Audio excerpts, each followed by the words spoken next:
1510 le ofrecieron una breve escapada a su vida de enclaustramiento. Su orden le envió en misión a Roma en una de las mayores peregrinaciones de la Iglesia.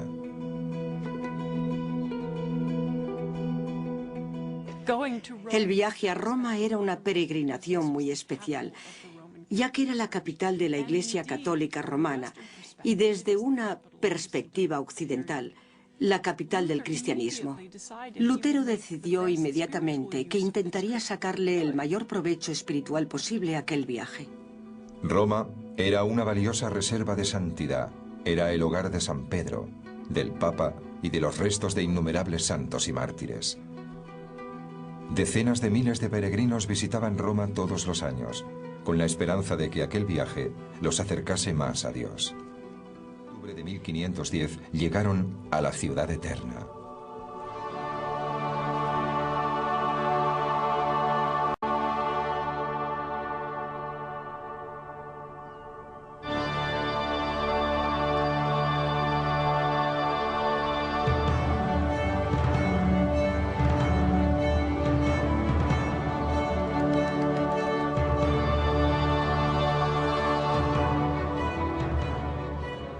Lutero llegó a Roma cuando el Renacimiento se encontraba en su mayor apogeo. Miguel Ángel estaba pintando los techos de la Capilla Sixtina. Rafael estaba volcado en la decoración de las dependencias privadas del Papa. Para el joven monje, aquella ciudad fue toda una revelación. Lutero era un chico del norte, muy provinciano. Para entonces, había vivido solamente en 3 ciudades durante toda su vida, así que no había visto gran cosa, y llegar allí y ver los séquitos de los cardenales, los grandes palacios, y encontrar un clima completamente distinto, comidas distintas, olores distintos, debió de extrañarle enormemente.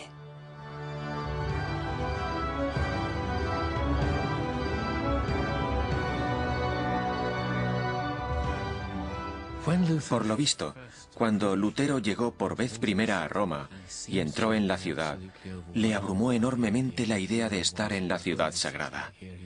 Ahí estaba, en presencia de tantos mártires, en el mismo centro de la iglesia. Estaba tan deslumbrado que el brillo tardó poco en desvanecerse, aunque finalmente lo hizo. Entre los palacios y las majestuosas iglesias, Lutero descubrió una institución muy mundana.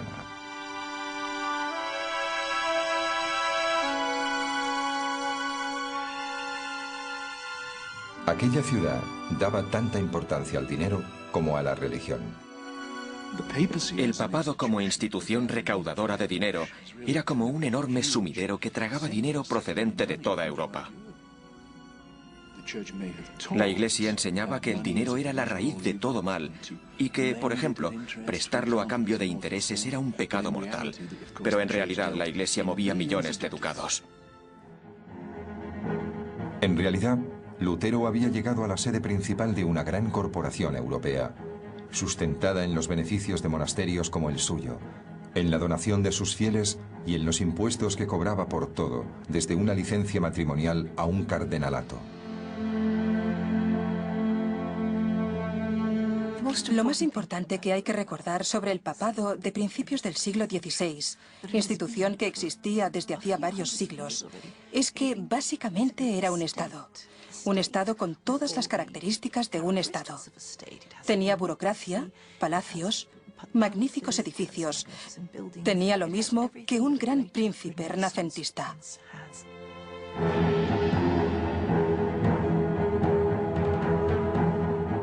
El papado incluso ostentaba poder militar. De hecho, el castillo de Sant'Angelo, el fuerte privado del Papa y su batería de cañones se alzaban imponentes sobre la ciudad.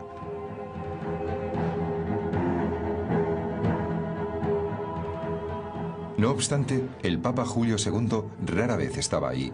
Prefería pasar el tiempo haciendo campaña por Europa, a la cabeza del ejército papal.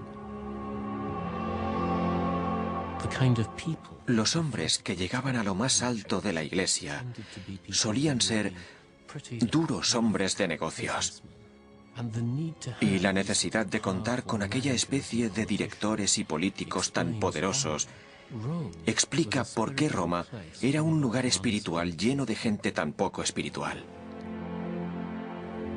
En Roma, Lutero descubrió un cinismo que le afectó profundamente.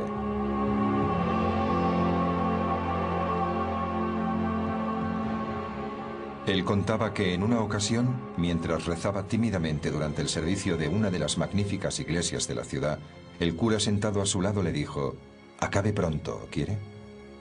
Y después, mientras alzaba la hostia sagrada en la que creía que se había transformado el cuerpo de Cristo, otro cura murmuró: «Pan eres y pan seguirás siendo».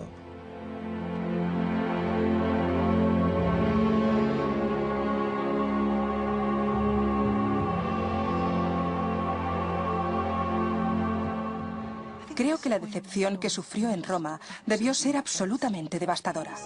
Finalmente, Lutero entró en crisis y empezó a cuestionar las enseñanzas de la Iglesia, a la que había entregado su vida.